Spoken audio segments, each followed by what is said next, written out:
O aplicativo do Cresce São Paulo é a principal ferramenta de acesso aos serviços e comunicação do Conselho.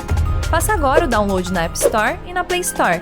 E siga nossas redes sociais no Facebook e Instagram.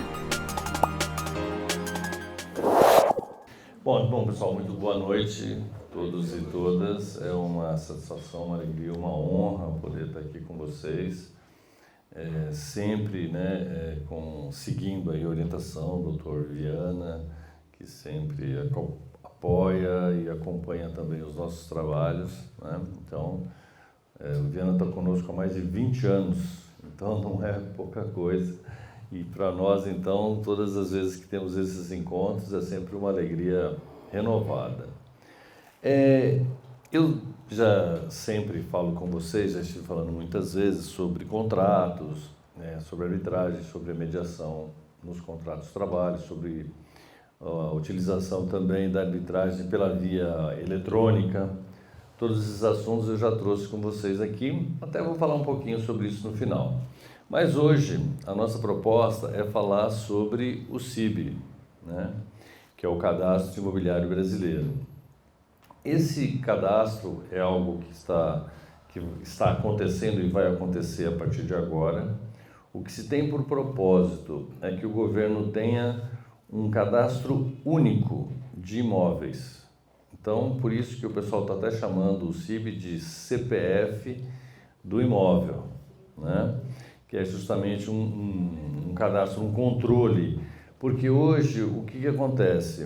O controle dos imóveis ele ficou meio difuso, assim. Então, ele está nos municípios, está nos cartórios de registro de imóveis, Então, eventualmente até em algumas questões de ordem federal, na Receita Federal, porque as pessoas declaram, os imóveis que possuem no imposto de renda. Então, só que isso ficava meio solto, Agora vai ficar num lugar só. Então, o governo vai controlar o imóvel, a propriedade do imóvel de uma maneira mais próxima. Isso é uma tendência que acontece no mundo inteiro. Cada vez mais, todos os governos têm um controle muito maior sobre o cidadão, de uma maneira geral, não é somente na questão imobiliária. Só que, com vamos dizer assim, o avanço da tecnologia, a melhora desses meios de informação, isso está ficando cada vez mais apertado, Existem projetos de que nós não vamos mais declarar imposto de renda.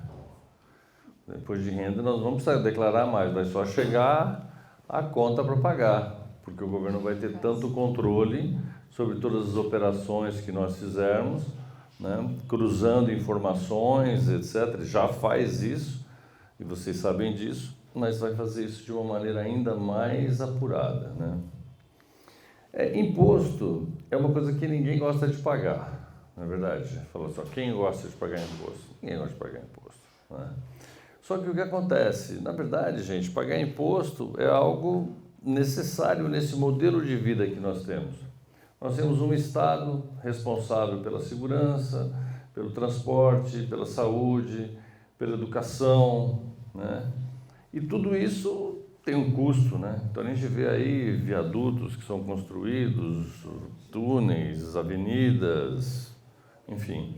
Todo esse serviço, ele de alguma forma tem um custo, Então, por favor, pagar impostos, apesar de, como eu falei, não ser algo querido, é algo necessário, Eu acabei de chegar agora de Portugal, cheguei quinta-feira passada, participei lá, estive na Universidade de Lisboa, e existe lá, para vocês terem uma ideia, um sistema de educação para o tributo, para o imposto. As pessoas são educadas eles chamam de literacia tributária, uma formação educacional para pagar impostos. O imposto, de uma maneira geral, qualquer governo, não é o nosso, qualquer governo, ele nunca tem o propósito de quebrar a pessoa ou de inviabilizar um negócio. O propósito nunca é esse. Porque se ele mata a pessoa ou não deixa que ela faça negócios, como é que ele vai arrecadar? Ele precisa, a galinha dos ovos de ouro tem que ficar viva. Não é verdade? Ela tem que ficar viva. Então, todo esse processo que nós atravessamos, às vezes não com muito gosto, é lógico que ele vai cobrar o máximo que ele puder. Não, como eu falei, isso não é o nosso, é qualquer outro. Vai cobrar o máximo que puder, mas vai fazer isso sempre considerando a manutenção do negócio, a manutenção da vida das pessoas, porque é dessa forma que as coisas acabam acontecendo, né? Muito bem, então eu preparei um material aqui para a gente conversar sobre esse assunto. Isso. Muito bem, então existe aqui essa questão do cadastro imobiliário brasileiro, que agora é o CIB. Grosso modo, esse cadastro vai ser feito muito mais pelos agentes notoriais, né, ou seja, pelos cartórios, do que pela gente. A nossa parte vai ser levar as informações para os cartórios quando houver uma venda, uma troca, uma compra, uma operação de sucessão também, né? Então, isso vai acabar sendo feito. O que nós temos que cuidar é de algumas informações que são importantes, né?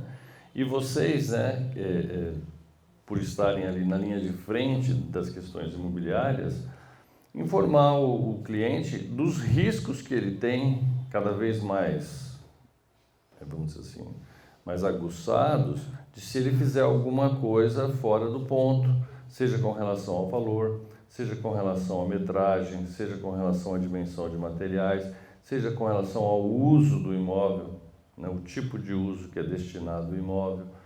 Essas questões que ele tem que ficar mais afinado, né? Então, essa lei complementar 214, na verdade, não é uma lei especial para o CIB, é a lei que está criando toda a reforma tributária, né?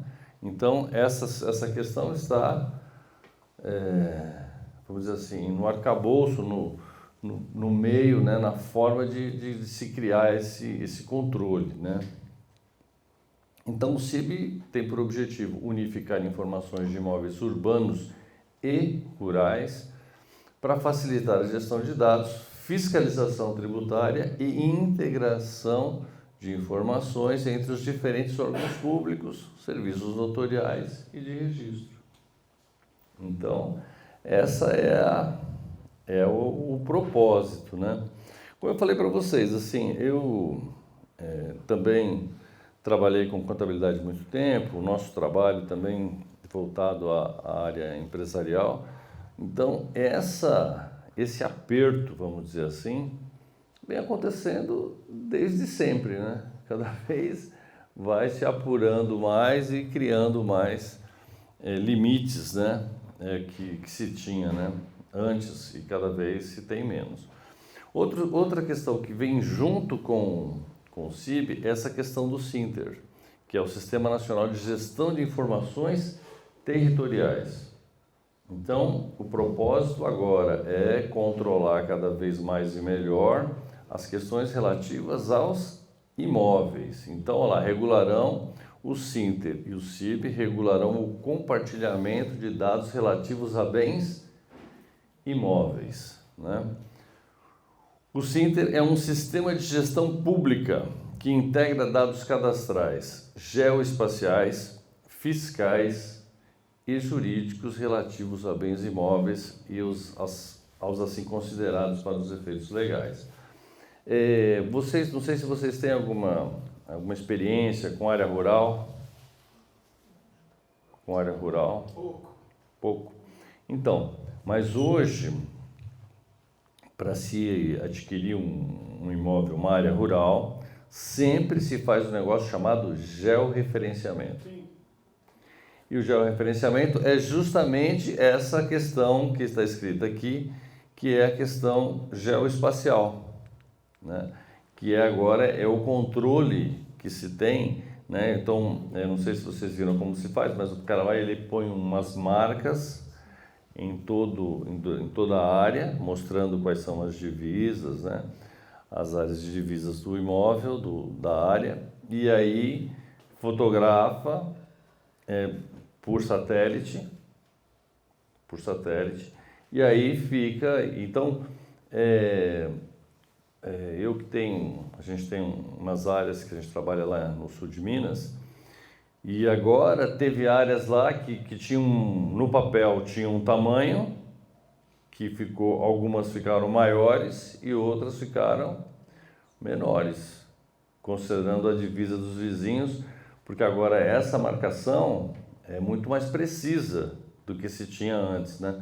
Se vocês lerem registros antigos, era até a árvore tal, depois confrontando com o córrego tal, que ia até a pedra não sei o que e tal.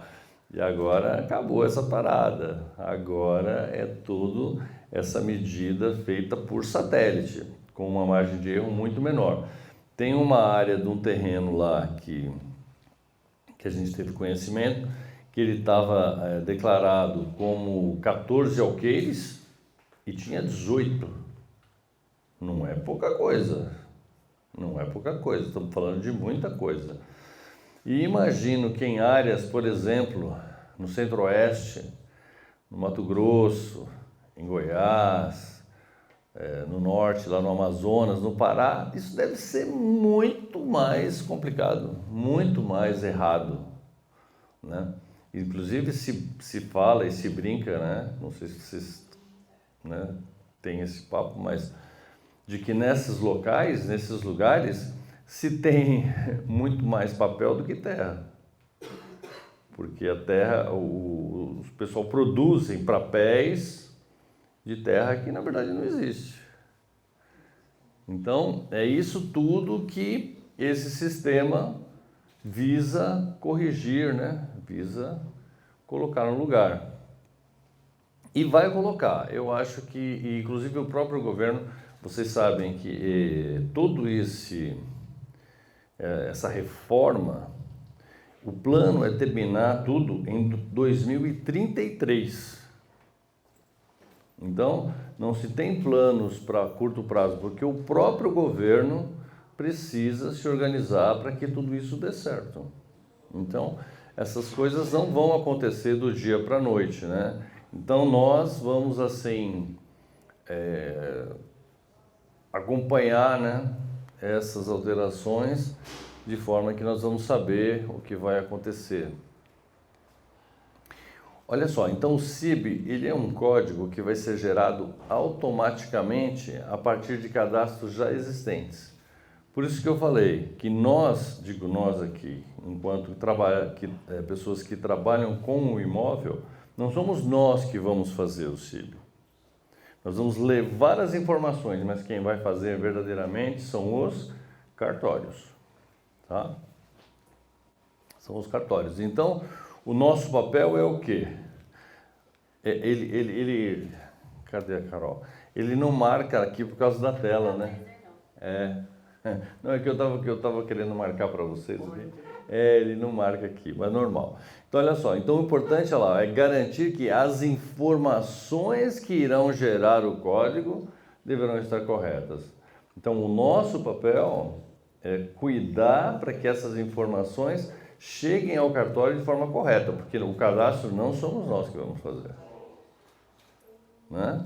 Mas trabalhar para que essa informação chegue, né, da forma mais correta possível. Não sei se vocês ouviram já essa... Então, eu coloquei aqui, né? Agora o pessoal vai chamar. O CIB é o CPF do imóvel, né? Quer dizer, é a forma que vai ser controlado. Vocês vejam que hoje, né, a gente acaba colocando o nosso CPF em qualquer lugar, né? Você vai até na farmácia, é verdade, hoje já está cadastrado aqui, então pega o nosso CPF. E por ali, a gente acaba sendo controlado total, né? Então, é o cartão de crédito, é o banco, qualquer negócio que nós fazemos, qualquer lugar de crédito, né? E para o imóvel também não vai ser diferente. Então, o que nós temos que nos preocupar, né? Vai haver, né, um tipo de um inventário, né? O que é um inventário? É uma declaração na qual você vai relatar todos os imóveis que vocês possuem, né? E para você fazer essa declaração, esse inventário, vai precisar então da matrícula do imóvel, que aqui esse é um documento que vocês estão super acostumados, né? O IPTU, que também e a partir daí é que vai se gerar esse cadastro. Para as questões, para o imóvel rural, existe agora o CAR, né? Que também não é um documento tão antigo, ele também já é um controle recente. O cadastro de imóveis rurais, o CAFIR, e o INCRA, que era o mais antigo.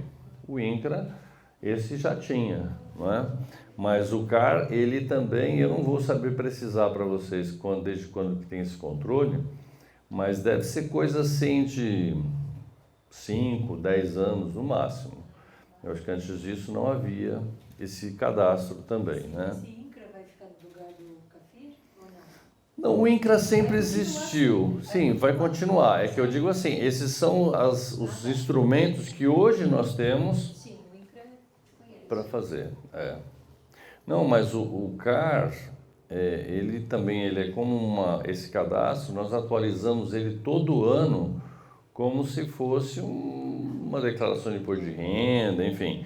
Todo ano tem que fazer esse documento aí, que é o CAR. Existem, da mesma forma que vocês também são especializados na área imobiliária, tem um pessoal meio despachante que é acostumado a fazer esse trabalho. É que aqui nós estamos na área urbana, né? Nós estamos aqui em Santo André, uma área urbana, que esse tipo de situação quase não acontece.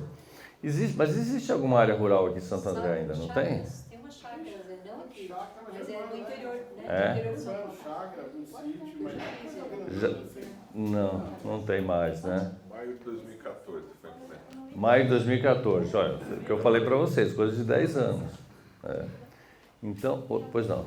E esse trabalho ele vai ser feito com parcerias, por exemplo, de topografia, com topógrafos, para poder levar essas informações corretas ao cartório? Olha só, quanto mais precisão a gente puder ter para fazer o trabalho, melhor. Então, se puder fazer isso com o auxílio, porque existem profissionais já preparados para isso, para fazer esse levantamento topográfico, que agora chama georreferenciamento. Então, já existem pessoas preparadas para isso, escritórios, se você procurar, você vai achar isso facilmente. E aí, eles exploram já essa atividade aí que se tornou necessária, né? Então, verificar as informações diárias, limites, titularidade, uso do solo, essa questão também é muito importante, vocês sabem disso, como é que se o solo é utilizado. Para nós aqui, basicamente, se é comércio, se é indústria ou se é residência, né? Mas na área rural pode ser usado para muita coisa, para animal, para algum tipo de exploração agrícola, enfim, né? Então a área pode ser para café, para eucalipto, para pasto, né? Para qualquer outra exploração de alguma outra atividade. Bom, aqui eu coloquei, né, o corretor e o CIB. Quer dizer, onde é que vocês se encaixam dentro desse processo aí, né? Então, primeiramente, né, verificar a regularidade do imóvel. De certa forma, vocês já são responsáveis por isso, não é verdade? Quando alguém vai comprar um imóvel, vai vender o imóvel, vocês vão lá e vão verificar essa documentação toda, se o certidão de registro, não é? O IPTU, se está pago, se tem alguma execução contra a pessoa, etc. e tal. Então, isso de certa forma vocês fazem, mas agora vai ser assim, se exigir um pouquinho mais, né? Mas como eu falei, eu acho que é uma transição, né? É um período de transição. Então, vai haver esse ESIB. Esse ECIB é como se fosse não tem o e-social, quer dizer, vamos dizer assim, um departamento do governo que você vai consultar pela via eletrônica para verificar se há regularidade, se está tudo certo, né? Verificar todos os dados cadastrais, localização, proprietário, metragem, histórico de transações. Essa questão também é uma questão relevante, né? Não, vai, sim, isso vai, olha, veja só, essa é uma tendência que já vem acontecendo e que agora vai se estreitando e vai chegar uma hora que não vai ter como ficar mais. Chama do governo o produto Minha Casa Minha Vida, aqueles que Sim. você não pode comercializar, e a pessoa fica fazendo transação, vai chegar nele. Vai apertar, sim. Acabou.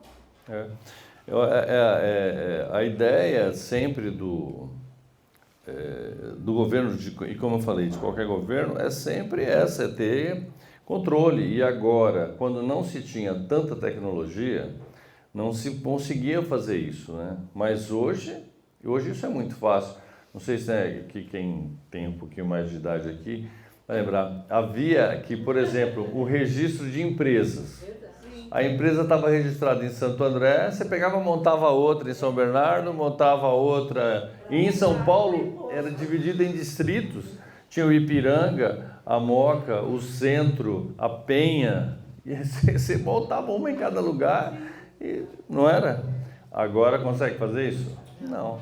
É a mesma coisa imobiliária. É isso. Tudo quanto é lugar e não tinha cadastro, não tinha nada. Agora, então quer dizer, a tecnologia ela foi criada e está sendo cada vez mais aperfeiçoada também para esse tipo de controle, né? A gente gosta de umas coisas, mas outras vêm contra, né? Aí então, garantir, né? Então, verificar para garantir que não há inconsistências ou pendências para evitar problemas futuros na hora de registrar, né, o negócio imobiliário. Eu já trabalhei em casos, já tive processos em que havia uma execução em face da pessoa, a escritura foi anulada e o corretor de imóveis ou não viu ou fingiu que não viu, né? Execução? Sim. Não viu porque não quis ver, né? Fez vista grossa. Não, mas é que eu digo assim, é muito ruim isso. Não sei como é que vocês pensam essas coisas, mas eu analiso as questões de uma maneira muito estruturante, sabe? Quando você deixa de olhar um negócio desse e você aconteceu um negócio que te favoreceu, porque você ganhou uma comissão para vender um imóvel que não poderia ter sido vendido, não é isso? Total. E aí depois, quer dizer, isso depõe contra a categoria, gente. Depõe contra a categoria toda, não é? Quando você faz uma coisa dessa, você não está fazendo um mal só para você. É uma questão ética que atinge todos, né? Nós trabalhamos com arbitragem. Quando se alguém fizer alguma coisa errada com arbitragem, a manchete é: arbitragem prejudica fulano de tal. Aí, para todas as pessoas que normalmente não leem a notícia, leem só o título, só a chamada, vai falar o quê? Tá vendo? A arbitragem prejudica. E não é a arbitragem que prejudica. Existiu uma pessoa que fez uma coisa errada e prejudicou. Não é verdade? Então, a mesma coisa, se colocar a manchete, corretor de imóveis prejudica. Não é isso. Então, eu acho que a gente tem que ter, assim, sabe, quando a gente tem a oportunidade de sair do Brasil, como eu tive essa oportunidade de ir lá, fazer um trabalho de pesquisa, conhecer, né, a estrutura dos países, assim, você vê assim que a gente precisa melhorar muito. E esse melhorar muito passa muito, gente, por essas questões éticas, mas muito. Lá em Portugal, eu fui visitar lá, eles têm um tribunal de arbitragem lá que chama CAAD. Na verdade, é Centro de Arbitragem Administrativa. Esse Centro de Arbitragem Administrativa olha o nível do negócio. Ele cuida justamente de processos em que o Estado está envolvido. questões tributárias e questões administrativas. Se qualquer cidadão ingressar com ação nesse tribunal de arbitragem, o Estado português está obrigado a responder à ação. É como se existisse uma cláusula compromissória na qual só o Estado assinou, porque o cidadão não é obrigado, mas o Estado é. Olha que coisa linda! É um avanço que aqui falta muito. Então, é a questão da confiança nas instituições. Essa confiança passa por todos nós, entendeu? Todo mundo aqui gosta de reclamar do político e tal, mas fura fila, né? Passa no farol vermelho, finge que não vê uma execução. Então, quer dizer, quando chega na nossa vez, eu acho que a gente também tem que ter essa preocupação. Nós, né, o TASP, tem essa ligação forte com o Cresce há mais de 20 anos, e é justamente porque eu sinto, sinceramente, essa disposição do Cresce de estar sempre melhorando, sempre se aperfeiçoando, sempre trazendo oportunidade para que vocês... Esse momento nosso aqui é um momento que se visa trazer informação, contribuição para melhorar o trabalho de vocês. Sim, isso ele sempre se preocupar. Não é verdade? Então, é assim que a gente tem que melhorar. Muito bem. Olha só, o que mais que eu trouxe para vocês aqui? Veja só, essa questão, olha só, eu até marquei, né? Orientar os clientes, será preciso educar os clientes, de forma que eles entendam que, aquele tempo do contrato de gaveta já era, cara. Já foi. Agora nós temos que ter um outro procedimento, uma outra conduta, uma outra maneira de entender as relações, né? Temos que superar isso, né? E explicar que o cadastro unifica as informações e que dados incorretos ou omitidos vão trazer problemas. Se a pessoa, em última análise, e eu conheço as pessoas, na verdade a gente está trabalhando assim como vocês, lidando com pessoas, tem cara que pode falar, não, mas eu quero que faça, eu vou fazer. Não, aí você pode até perder a sua comanda. Mas primeiro tem que fazer o cara assinar. Faz o seguinte, manda um e-mail para mim dizendo isso. Documenta esse fato. Porque senão isso depois pode ficar na comanda de vocês. Documenta. Se você quer que faça errado, tá bom. Então faz o seguinte, documenta isso daí. Me manda um e-mail falando que você quer fazer dessa forma.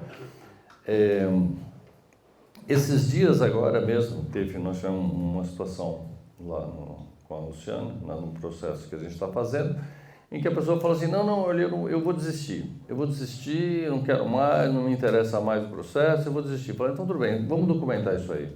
Fala para ela mandar um e-mail dizendo que ela está desistindo. Que depois ela não fala nada, depois o processo para e desiste e perde. Fala assim, não, mas você que não prestou atenção, você que não seguiu, você que não cumpriu os prazos. Falei, não, você quer desistir? Ok, escreve aqui para mim que você quer desistir.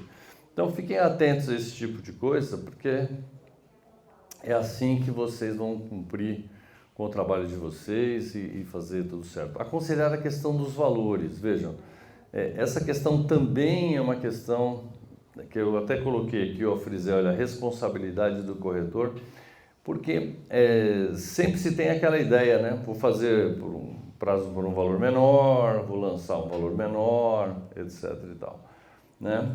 Então eu acho que tem que prestar atenção nisso, porque a questão do subfaturamento, consequentemente multas e sanções, porque existe o quê? E cada vez mais, já existe isso e vocês sabem, o cruzamento de informações, não é?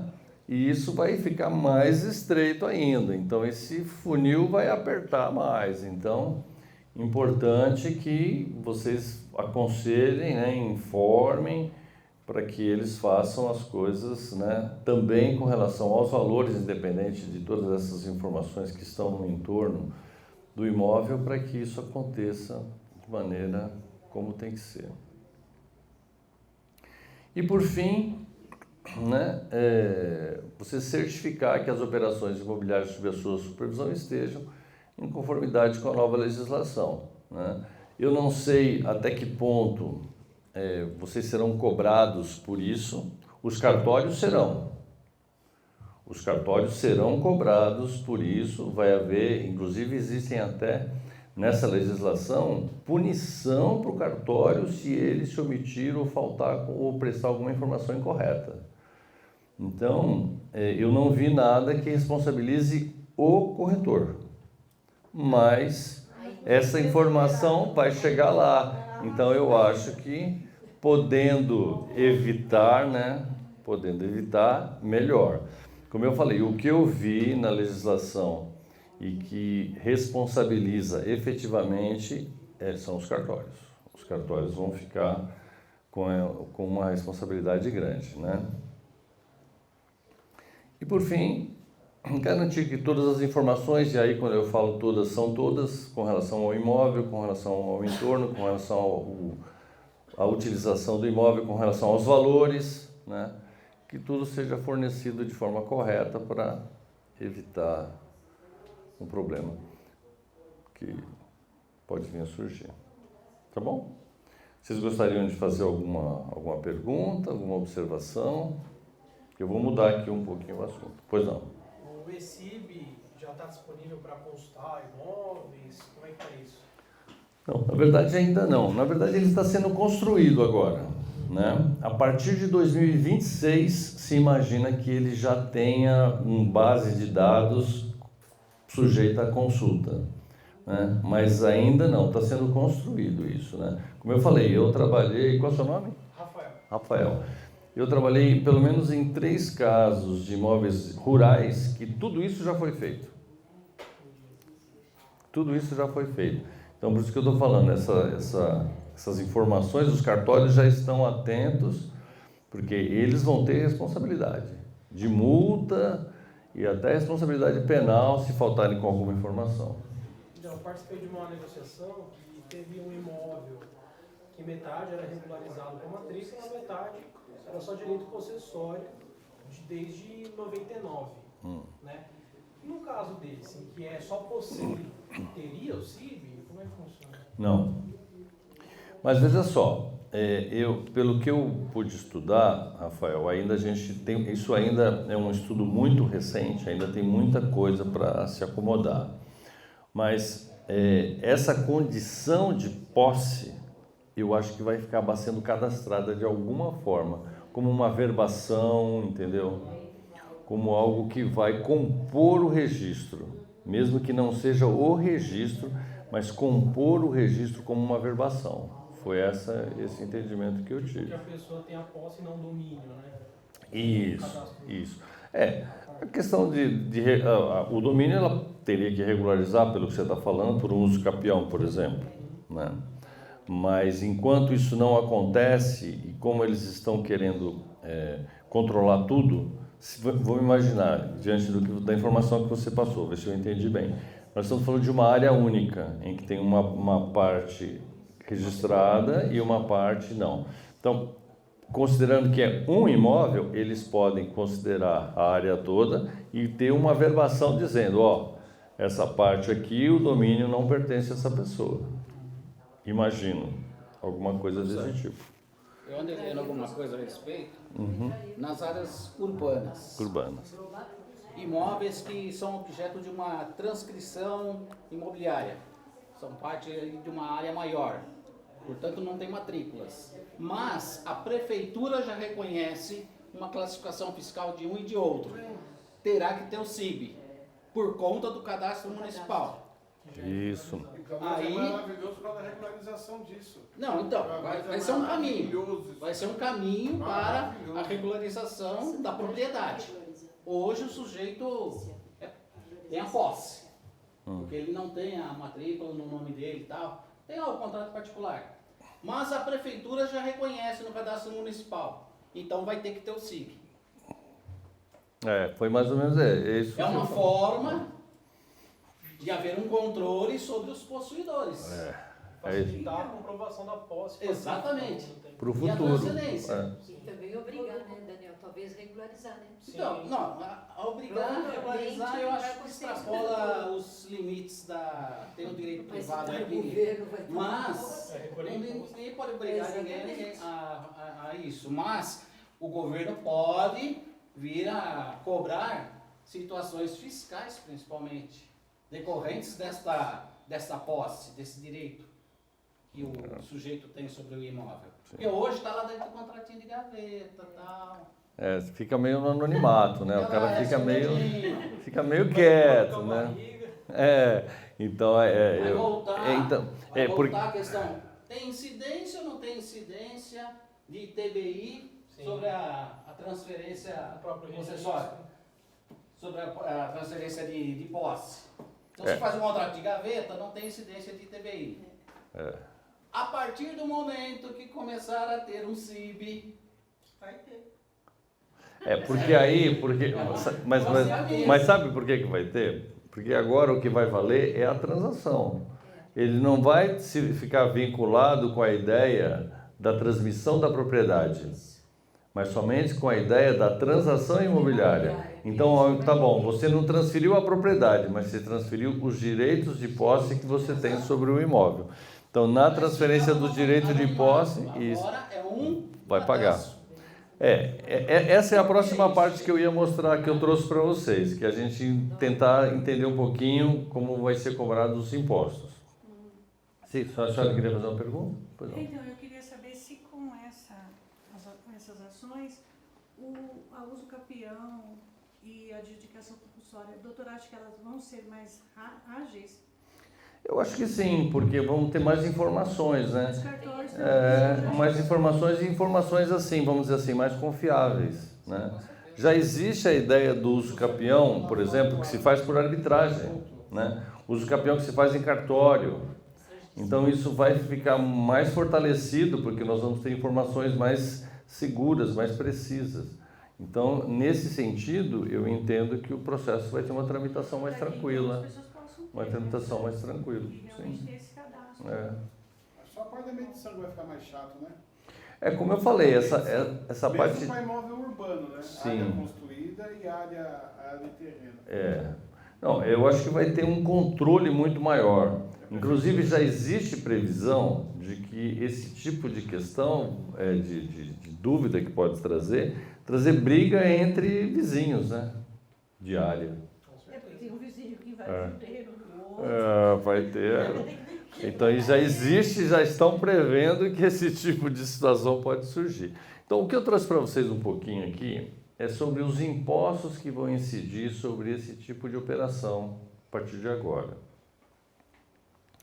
Bom, existem agora, vocês sabem, né, que justamente a mesma lei complementar, ela está cuidando do IBS e o CBS. O IBS é o imposto sobre bens e serviços que vai pertencer aos estados e municípios. E o CBS é a contribuição que vai pertencer ao governo federal. Então, eles vão incidir também nas transações imobiliárias. Então, eu tentei trazer para vocês aqui mais ou menos como é que isso vai acontecer. A base de cálculo do imposto é o valor da operação menos o redutor de ajuste. Qual o valor da operação? O valor do negócio. Quanto foi vendido o imóvel? O imóvel foi vendido por R$600 mil. Mas o imposto vai incidir sobre R$600 mil? Não. Vai ter menos o valor da aquisição, né? Esse valor de aquisição ele vai ser corrigido pelo IPCA e aí sobre ele sim vai incidir o imposto. Então, o redutor do reajuste é o valor da aquisição do imóvel para que o imposto não incida sobre o valor total, mas sim sobre o que foi adicionado ao valor do bem. Então, se os ganhos de capital. Exato. É o que a gente já tinha isso, mas veja só. O que está sendo falado, essa parte não está bem resolvida ainda, mas a princípio o que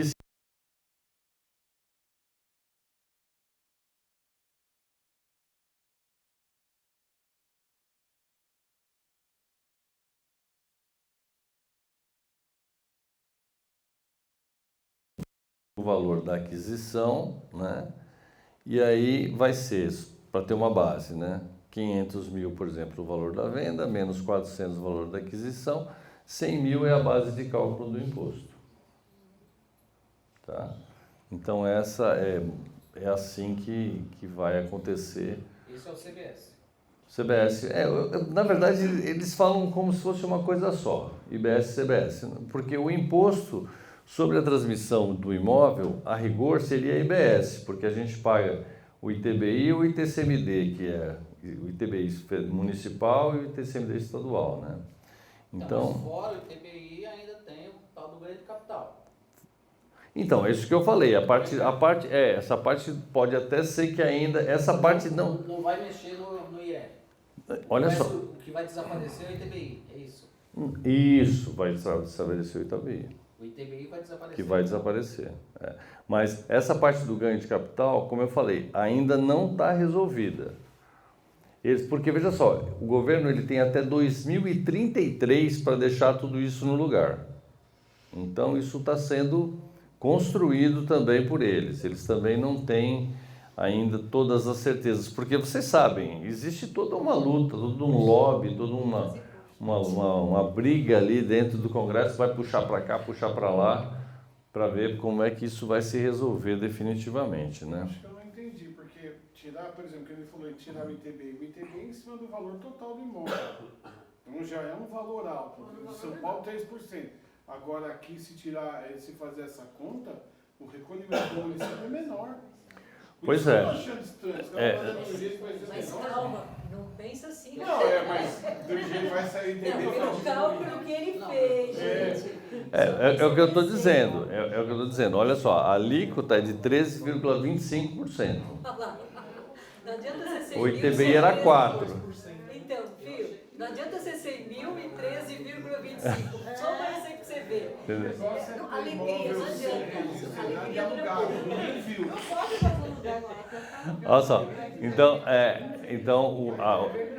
Então a alíquota é 13,25%. Tá? Que é 50% do valor total, porque a base é 26,5%, né? Então, no caso do imposto sobre a operação imobiliária, é metade, né? Então, seria 100 vezes 13,25%. Tá vendo que alegria? Acabou. Pois é, mas cara...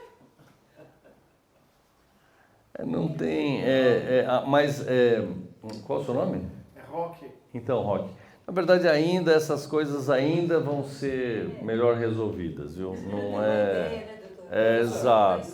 Aqui é uma orientação pelo que ele já tem, mas ainda... Olha lá. Acertando já a circulação, viu, Roque? É uma informação aqui da inteligência artificial aqui do Google. Eu tinha isso em mente. O ITBI permanecerá vigente, mesmo com essa reforma. Estou lendo aqui, né? Não sei, de repente também, sim. também erra. Não, mas é o que eu estou dizendo. Eu também já estive aí, o pessoal consultando aqui. Não, perfeito. Não. Os principais setores afetados será o mercado imobiliário. Não, olha E a só. partir de 2026 terá operações sujeitas simultaneamente à cobrança do ITBI, do IBS e da CBS. Diferentemente do ICMS, o que some é o ICMS, o ISS, PIS e COFINS. Essa era a informação que eu tinha na minha cabeça. O ISS eu já O ISS, o ICMS, então Sim. tudo bem. Agora o ITBI permanece. Bom, olha só, é o que eu estou dizendo. Essas questões podem ter certeza disso. Essas questões ainda são objetos de discussão. Isso não está resolvido.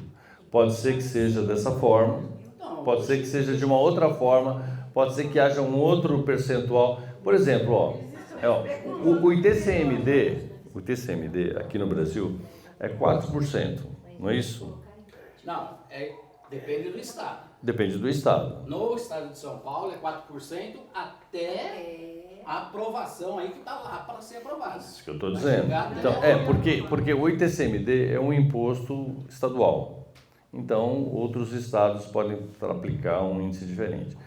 Nos Estados Unidos, vocês sabem qual é esse percentual lá?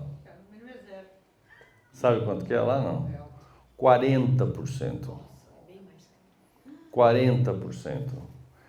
Então, essa ideia, se você for na Suíça é mais de 40%.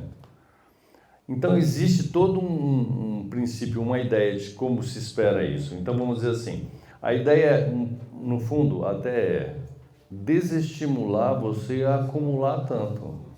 Você vai acumular muito e, no final, 40% vai ser do governo. Então, até levar a sociedade a ter um outro conceito, uma outra maneira de pensar, uma outra maneira de conduzir as coisas. Então, lá nos Estados Unidos é 40%. Não, então, quer dizer, são maneiras de conduzir, de fazer o Estado, né? Sabe o que é? Doutor, o contribuinte é o vendedor do imóvel? Sim, o vendedor. O ITBI é o comprador, né? Não, o ITBI é quem paga. O ITBI é o comprador que paga, gente. Sim, aquele que vai adquirir o imóvel. Olha lá. Se for um imóvel novo, que está sendo comercializado pela primeira vez, tem um redutor social de R$100 mil. Também.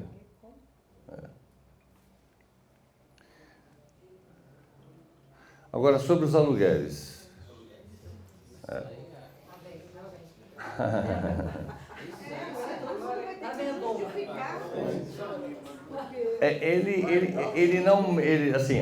Por enquanto, ele não está muito feroz. Não. Ele vai incidir sobre a pessoa física, mas ele está com um critério para que isso aconteça.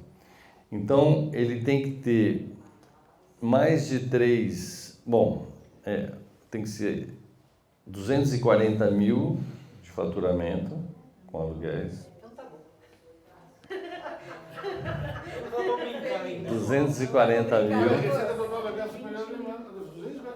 Ou ter mais de 3 e ter mais de 3 imóveis alugados. Então, na verdade, ele está concebendo a ideia de uma pessoa que tem isso como uma profissão, né? Até tem algumas passagens que falam isso. Então, é acima de 240 mil com mais de 3 imóveis alugados. Senão, não tem. Tá? Não está tão feroz assim. Vai ser repassado para o inquilino? Também, não, isso já existe essa questão de como isso vai ser feito. Automático, padrão. O meu imóvel vai ficar mais caro, não, mas o meu não, mas o seu de todo mundo que vai alocar vai levantar o valor lá em cima. Agora, o pessoal que vai pagar, coitado deles, né? Inflação. Na verdade, o que regula é o mercado, né? O que regula é o mercado. Aumenta para todo mundo, então todos que alugam o imóvel vão aumentar e repassar. Não, como eu falei, se o mercado aguentar, né? Tem que aguentar. O mercado tem que aguentar, né? Se não aguentar, Eu acho que vai balançar aí. o mercado tem que aguentar. Se aguentar. Pobre não vai poder alugar. Não, mas veja só, mas quando a gente tem... Aí vem o puxadinho. Vai ter mais gente na rua, A ideia é boa, mas... E ainda vai haver esse redutor, né? Tem um redutor de R$600 para cada aluguel, o cálculo.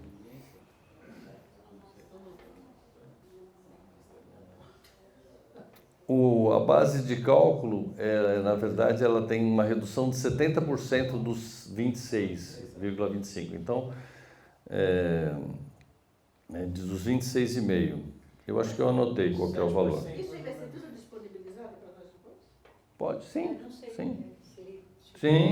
Sim, eu deixo para vocês, sim. Vai ter? Então eu vou tirar. Tá bom. Eu não queria mesmo. Tô tirando foto para vocês. Eu não queria mesmo. Você não queria? Olha lá, qual que é a alíquota? 7,95%. Ela vai disponibilizar pelo Cresce. Não, vocês que sabem, fiquem à vontade. Não Mas não tá tirando foto, não é selfie. É selfie. Não, mas gente, isso aí, veja bem, eu preparei isso para vocês mesmo, não tem outra função. Vocês gostariam de fazer alguma pergunta? Tem alguma questão sobre essas coisas? Veja só, isso que vocês estão fazendo aqui é se preparando. As informações Né? estão Se preparando, eu acho que é assim que tem que ser. Né? Não é querer dizer, falar assim, olha, amanhã vou ter que aplicar isso. Não é assim. Vocês estão se preparando e essas informações... Porque eu falo isso muito, inclusive falo muito isso na faculdade. Aprender não é ouvir uma vez. Aprender é repetir. Então, você ouviu agora, depois ouve de novo, depois lê um artigo e vai até que você fala, opa, agora eu entendi. Agora eu entendi. A senhora queria falar? Para os corretores que fazem avaliação, essa informação do CIB, ela vai estar disponível para nós consultarmos para fins da avaliação? Sim, vai ter um eCIB, né? Que vai ter onde vocês vão poder consultar e saber fazer e usar aquelas informações, com certeza vai haver. Como eu falei, esse cadastro está sendo construído, não é? Ele está sendo construído. Então, acho que a partir de 2027, esse tipo de consulta já vai ser possível. regularizando nossos imóveis em 2027. Nós juntamos a documentação, tem, né? a matrícula, né? Então, está sendo alimentado. Isso que eu falei. Muito bem. Pois Mas não. não é uma questão prática. O pessoal me conhece, eu administro imóveis. Uhum. E na minha carteira lá, a maioria dos proprietários pedem pra gente não declarar, para combinar e tal. Brasil, né? Todo mundo conhece. Eis que um proprietário ele tem lá, acho que são 3 imóveis que ele tem. Ele me passou uma matéria de contabilistas. Hoje virou modinha a holding, né? Aí ele mandou a matéria, o áudio lá, o vídeo lá da internet. Você que tem imóvel alugado e costuma sonegar, combinar com o locatário para... Tá vindo aí o CIB. Tá assim na matéria lá que ele me passou. Tá vindo aí o CIB. Pelo CIB, por uma questão, a partir do ano que vem, aí eles são rigorosos, né? A partir do ano que vem o locatário vai declarar, na sua declaração de imposto de renda, o CIB do imóvel que mora. E não sendo dele, ele vai dedurar, queira quer não, ele vai dedurar o proprietário, que é locador, que não declara. E aí entra para nós, né? E aí entra para nós, que devíamos, se temos lá uma imobiliária, temos que ter o de imóvel, né? Sim. Somos obrigados a ter o de imóvel, se não somos, como pessoa física, ainda temos as responsabilidades nossas. Porque a gente recebe a administração, todos nós declaramos, né? Fazemos a declaração lá do imposto de renda, das nossas taxas de administração, tudo certinho, né? Eu Então, gente, eu tô vendo lá na frente, porque não pensa... Não. É um negócio bom, o CIB é um negócio bom, porque vai, como por exemplo a colega levantou lá, vai facilitar sim processos de uso capião, de educação compulsória, uso capião principalmente, vai facilitar, vai ser O maravilhoso. objetivo é arrecadar mais Só que o objetivo é esse. Olha. Nós pagamos mais imposto. Ótimo. Então, Mas tem viu, uma informação sobre isso, será que é verdade mesmo? não, olha só, Daniel. Não. Eu escrevi para o proprietário assim, me parece ser mais uma propaganda bem atrevida, bem audaciosa desses contadores, que virou modinha agora fazer holding, né? Então eles ganham com isso. Não, olha só. Não, veja só o que eu falei para vocês, ó. Eu falei assim, que você vai ter que cadastrar o seu imóvel e vai ter que dizer qual é o destino, para que você usa o imóvel. Então você mesmo vai ter que dizer que o imóvel está alugado. Você mesmo vai dizer. Não é o locatário que vai dizer, é você mesmo que vai dizer. Porque o que eu falei para vocês? Qual é a destinação do imóvel? Então hoje você tem um imóvel e não fala nada. Agora você vai ter que falar. Então não é o locatário que vai te entregar. É você mesmo que vai se entregar. Eu vi uma matéria que se você não declarar qual é a autoridade dele... Por isso que eu estava falando, ainda dentro do CIB, por isso que eu estava falando, Não é? ainda imóveis que hoje não vão para o IR, porque o sujeito não tem a matrícula do imóvel, aí ele não declara, ele não faz a declaração dos imóveis que ele tem a posse. Tendo lá o cadastro imobiliário na prefeitura, ele vai ter um CIB. Automaticamente ele vai ficar obrigado à declaração do IR. Não vai precisar de matrícula. Porque o locatário, Independentemente de ter matrícula ou não. porque o locatário, quando estiver fazendo o imposto de renda dele, vai falar. E aí? Tá aqui. É aluguel ou comodato? Então, porque hoje ele tem lá um contratinho, tem gente, vocês conhecem, gente, tem gente que não quer escritura, não quer receber escritura. Eu tenho ações de adjudicação compulsória inversa. O sujeito não quer o imóvel no nome dele, porque ele quer continuar alugando e ele continua não declarando no IR e ele continua sonegando porque ele recebe na totalidade a locação. É assim que funciona. E aí, com essa organização através do CIB, principalmente, é que essas coisas vêm à tona. Vai estreitando, como o professor bem colocou. E aí a gente precisa ficar esperto. Porque a gente tem ajudado aí os nossos clientes a sonegar, gente. Então, é isso que eu trouxe na primeira parte, né? Essas informações vocês vão ter que levar para os seus clientes e eles é que tem que se virar, entendeu? Porque eu acho que o nosso papel, né, o nosso papel como profissionais da administração é dizer para o cara qual é a pegada, qual é o filme. Falou, cara, agora o seu imóvel está declarado, você tem 4 imóveis, você mora nos 4? Não, você não mora nos 4, então qual é a destinação dele? Aluguel. Olha, é possível? É possível? Mas o cara, mas o cara pode falar isso, o cara pode declarar isso. Né? Comodato, pode ser. Agora, a declaração normal, independente desse controle que o governo tem hoje, se você faz a locação de um imóvel, vamos imaginar, o imóvel diz que você aluga um imóvel por 800, 1.000, 1.100 reais, muitas vezes o cara nem declara, porque ele também não tem renda suficiente para fazer a declaração, não está obrigado a declarar, o locatário. Mas se você aluga um imóvel um valor um pouquinho acima, de 1.800, 2.000, 2.000, o cara declara. E se ele declara, amigo, tá pego. Ele mesmo vai pegar você. E vocês sabem que esse cruzamento de informação já tem faz tempo. Faz tempo que já tem esse cruzamento de informação. Agora, quando o valor do aluguel é muito baixo, o próprio locatário, ele não declara. Não é que ele não declara a locação, ele não declara nada. E aí, não declara nada, então, ok, passou. Mas aquele que tem um pouquinho mais, ele já declarava, né? E quando o imóvel seu ficar cadastrado, e como eu falei, você tem que dar o destino que você tem para ele, vai pegar, né? Não vejo muita saída, não. Vai todo mundo para arbitragem. Não, mas olha, gente, vocês sabem que essas acomodações faz parte da evolução também, entendeu?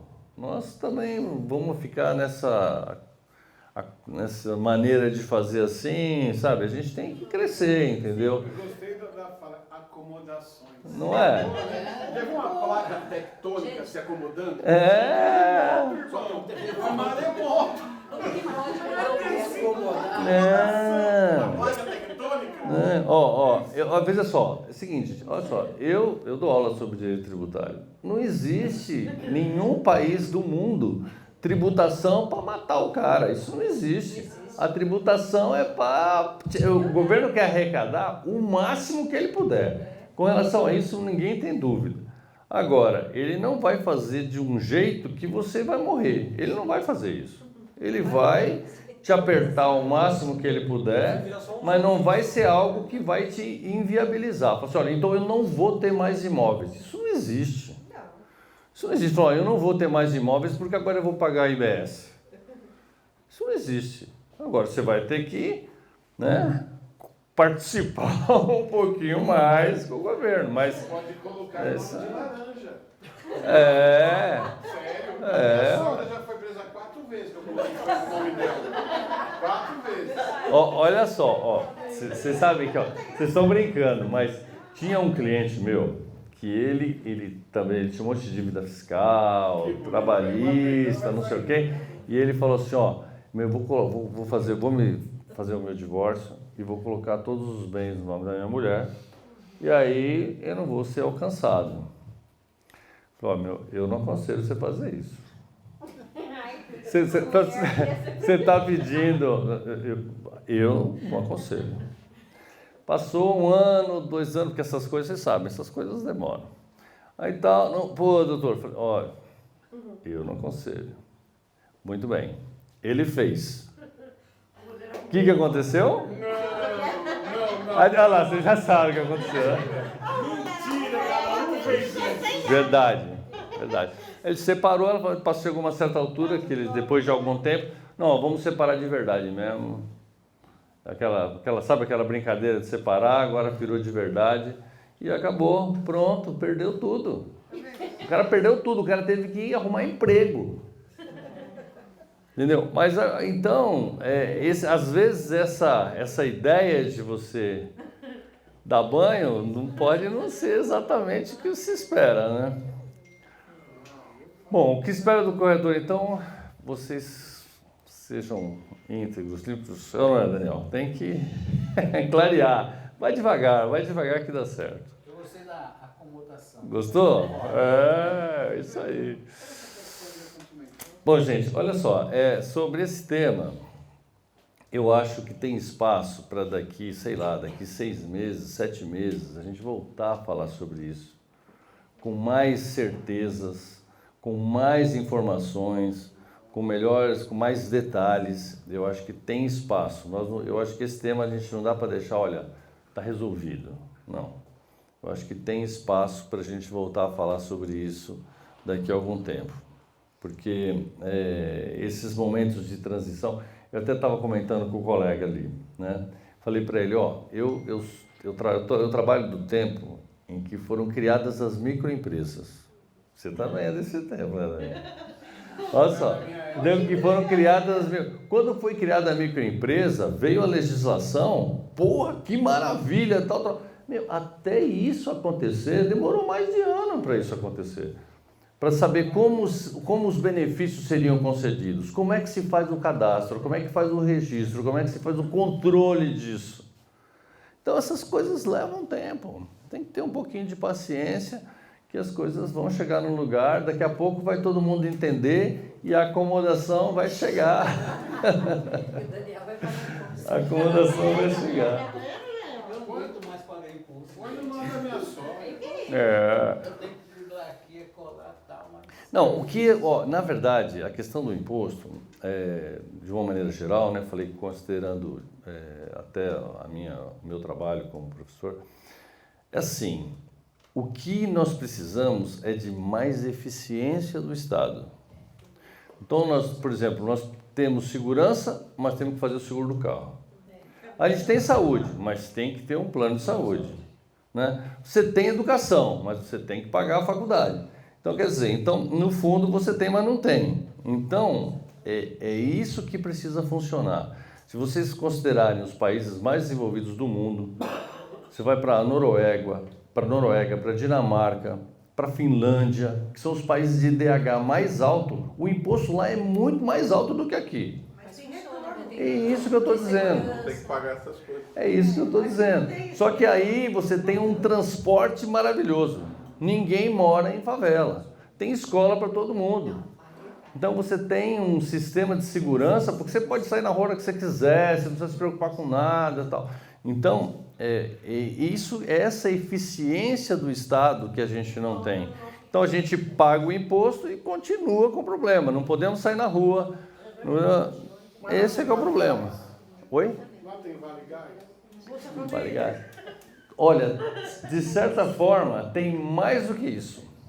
E o seguro-desemprego lá é muito maior do que esse que a gente tem aqui. Só que a cultura é de uma tal maneira que o cara não quer receber. O cara não quer receber o seguro-desemprego. Ele tem, mas não quer. Porque isso é uma questão de formação. O cara, pô, eu tenho honra, eu não tenho que ficar dependendo do Estado. Entendeu? Mas isso é cultura. Isso é um processo. Então não é que não tem benefício, tem mais do que aqui. Só que as pessoas têm um outro nível de entendimento. Eu duvido que países desses que ficam, por exemplo, se tivesse algum país próximo dos trópicos, mas não fosse tão longe, porque você tem o Uruguai aqui embaixo que é frio pra caramba, você vai pro outro lado também é gelado pra caramba. Aí, poxa, muda tudo, poxa, eu quero ficar aqui, eu quero ir embora se for o caso, mas vai pra onde? Gelado pra caramba! Pelo amor de Deus, eu já sucesso cabeça, gente, eu não tenho. Você acha que é fácil? Então põe a toquinha, pô. Eu tenho. Tem que pôr a toquinha. Legal, gente, olha só, então só meio que para encerrar o nosso encontro, eu queria falar um pouquinho com vocês sobre a mediação e arbitragem, que é o nosso trabalho principal, né? Eu até trouxe até uns livros para vocês conhecerem, que existe, e eu sempre valorizo muito, o que é trabalho de vocês, né? Então, essa parte, né? Por exemplo, que vai ser feita, não sei se vocês sabem disso, mas agora os imóveis vão sofrer novas avaliações para cobrança, inclusive do IPTU. Sim, eu da metragem. Então, vamos ver. Então, essa avaliação muitas vezes vai passar por vocês. A prefeitura vai cair em cima. Pelo corretor, né? Então, é importante vocês estarem atentos a isso, né? O cálculo do redutor de ajuste, ou seja, o valor de aquisição com o cálculo que vai ter que ser feito, né? Então, isso existem registros e estudos de aplicação de tabelas, de fórmulas e tal. A questão do valor do aluguel também, não é? Então, a questão do valor, da questão do revisional de aluguéis, né? Que normalmente isso se fala mais na área comercial, né? Mas também são todas questões importantes que vão, vamos dizer assim, gerar novas oportunidades para o trabalho de vocês. Né? Tem doutor aí também? Não tem doutor? Miserável, né? Não tem doutor aí. Aí só aumenta isso. Olha só, então a gente tem o nosso trabalho, que são os contratos de arbitragem, né? Então os contratos de arbitragem você pode usar em qualquer contrato que vocês fazem, que vocês estão acostumados a fazer. Contrato de locação, contrato de venda e compra de imóvel, contrato de opção de venda, que é um contrato de total interesse de vocês. Estatutos de condomínio, não sei se vocês trabalham com administração de condomínio também, mas tudo isso admite a solução pela via da arbitragem, né? E a arbitragem ela pode ser usada na cláusula compromissória, que é a previsão que você fez no contrato, ou pelo termo de compromisso arbitral também dá certo. E aí, aqui eu coloco um modelo de cláusula que vocês podem colocar nos seus contratos.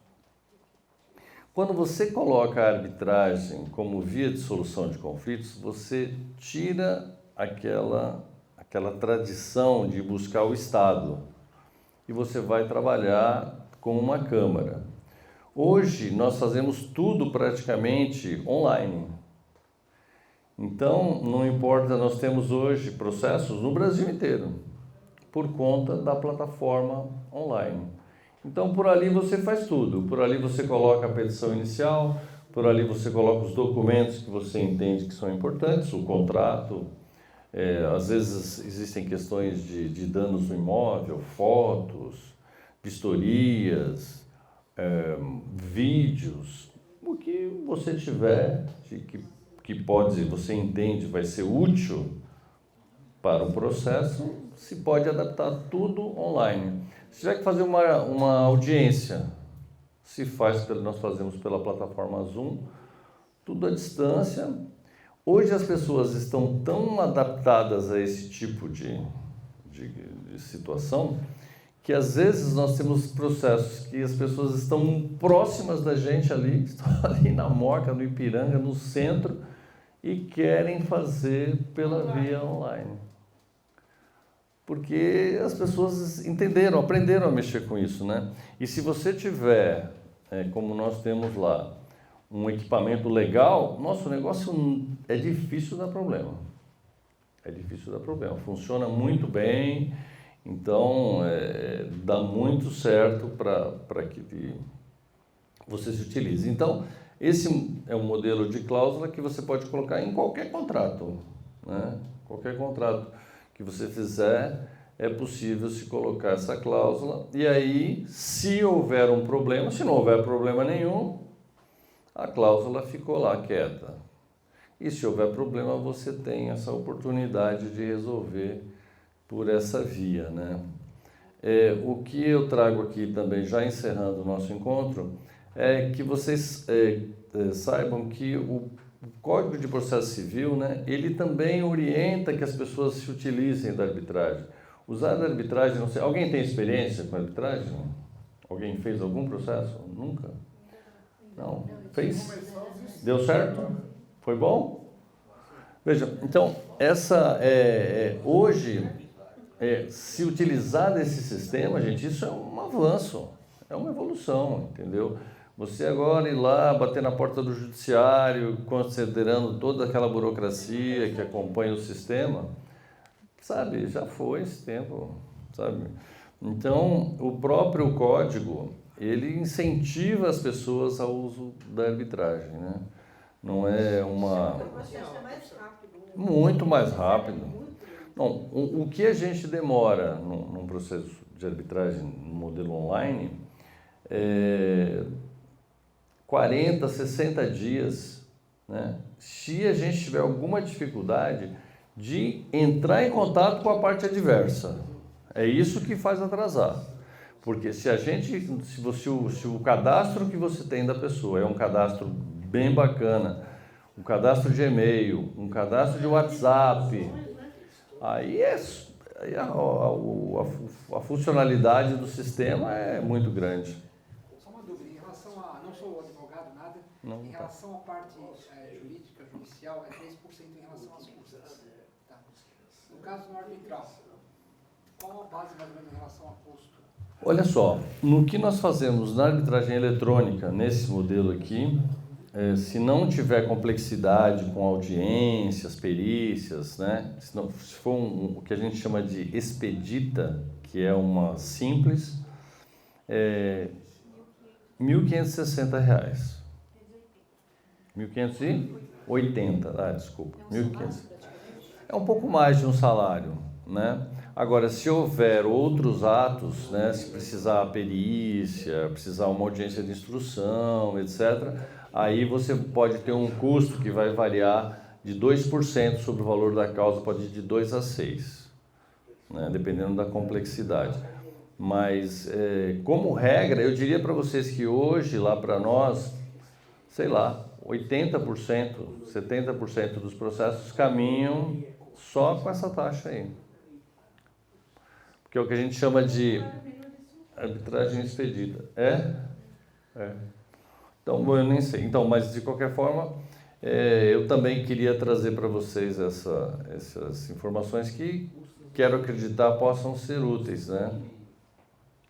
Para vocês. Olha, eu mostrei o artigo 3º, o artigo 42, novamente se reporta a arbitragem como via de solução de controvérsia. Tem mais artigos, eu não quis trazer todos, porque, como a gente já tratou desse outro assunto, as partes podem escolher de comum acordo uma câmara privada para resolver suas questões, tá vendo? Não é...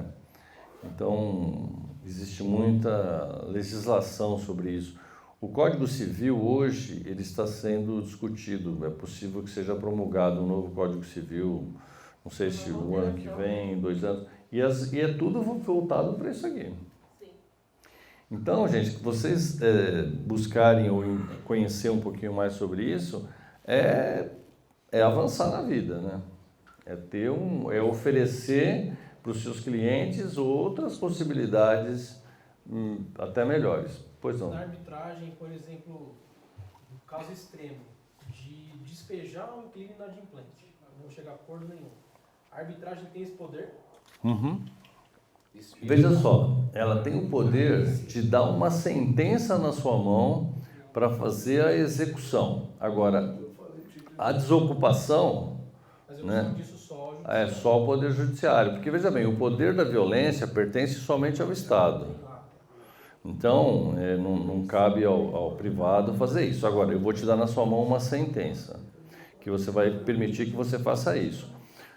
O artigo 515 do Código de Processo Civil diz que a sentença arbitral está equiparada a uma sentença judicial. Você vai fazer um cumprimento de sentença. Sim. Então, a coisa é muito fortalecida, entendeu? Acaba sendo mais célere de qualquer forma. Muito mais. Agora, tem uma coisa que eu falo isso, veja bem, nós estamos falando de arbitragem desde 1998. Faz 27 anos que nós falamos sobre esse assunto. E eu sempre falei isso, e continuo falando porque é verdade. Antes era um plano, agora é a verdade. Agora começou a pegar força. Não, já faz tempo já faz tempo que ela ganhou força. Mas eu digo assim, o que eu quero dizer é assim, nós estabelecemos uma relação com as pessoas de verdade, entendeu? Porque o Poder Judiciário, ele tem uma relação muito distante.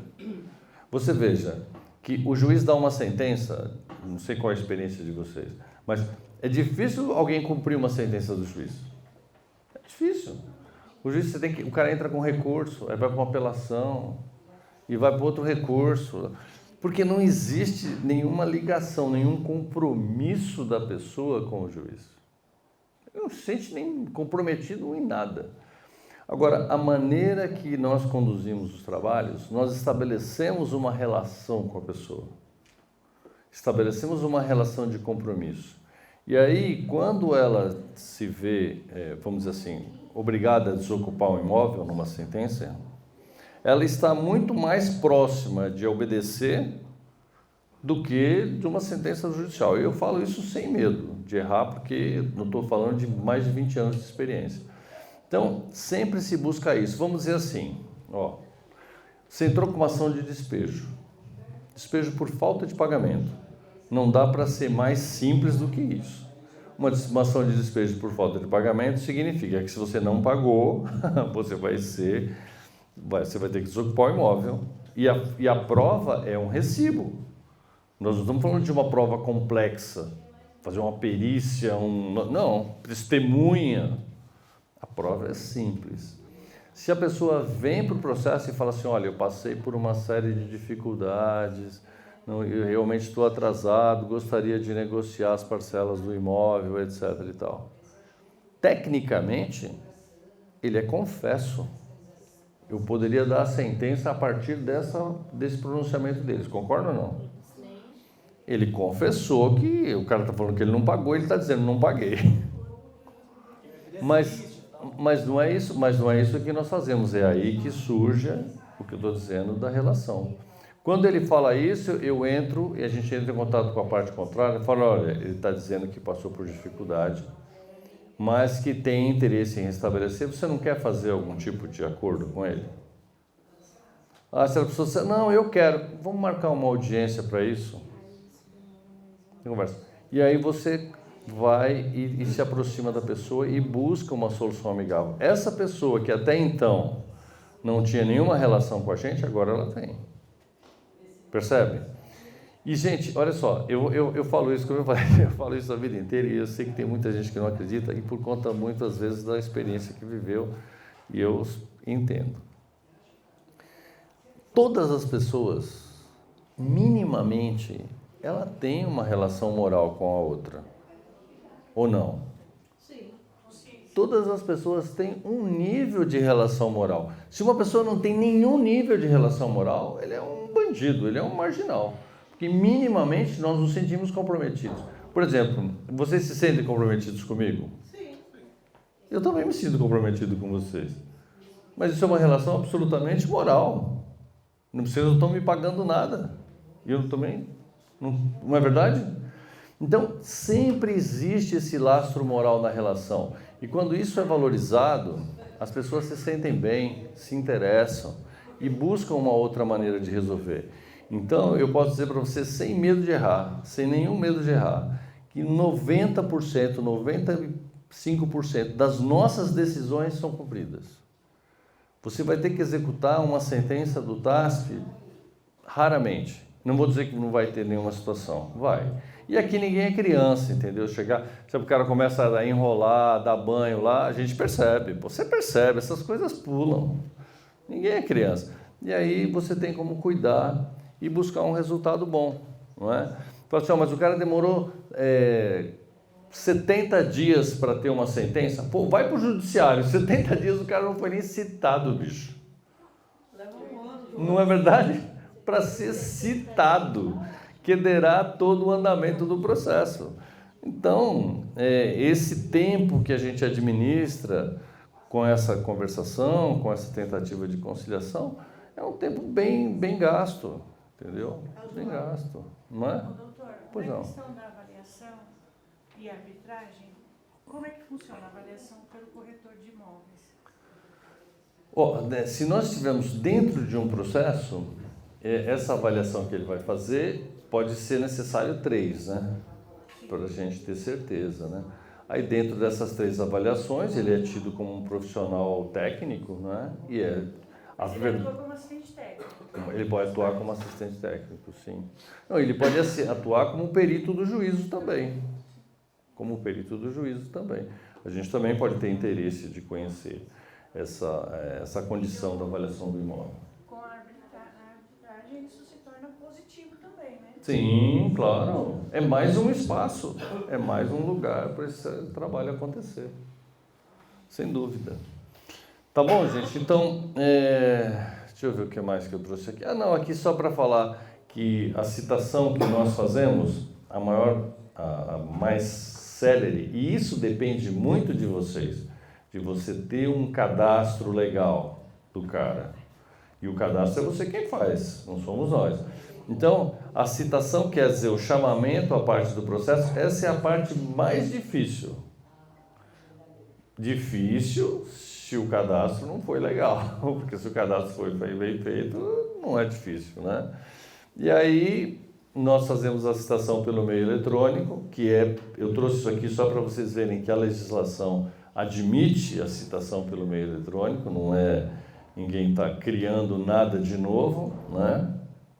E no seu contrato, naquela cláusula que eu mostrei para você, você já está dizendo que contratualmente você pode fazer esse chamado dele. Isso está naquela cláusula. Então, quer dizer, você fica ainda mais fortalecido com relação a isso, né? Nós fazemos as notificações por essas vias, né? Que é o AR, o e-mail, o WhatsApp e, se for necessário, até pessoal. Então, vamos dizer assim, não tem erro, né? Não tem erro. Bom, aqui é só um breve histórico para falar que esse assunto não é um assunto recente.